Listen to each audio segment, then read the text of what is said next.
Most of the top பிராண்ட்ஸோட காஸ்ட்லாம் check பண்ணி பாருங்களேன்.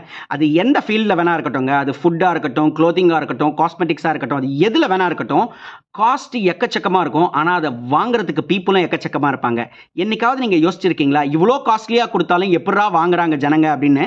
அதை பற்றி தெரிஞ்சுக்கலாம். Welcome to behind books. நான் உங்கள் மகேஷ்குமார் அண்ட் நீங்கள் பார்த்துக்கிட்டு இருக்கிற இந்த series random content from the random books episode 8.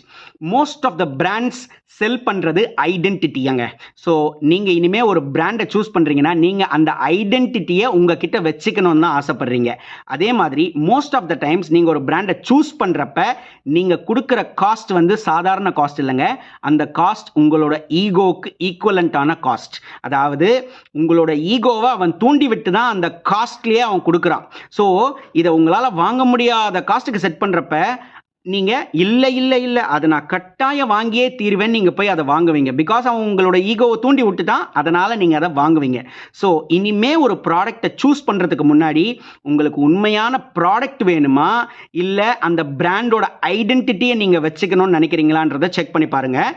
இனிமேல் நீங்கள் வைஸ் டெசிஷன்ஸ் எடுப்பீங்க. Thank you so much.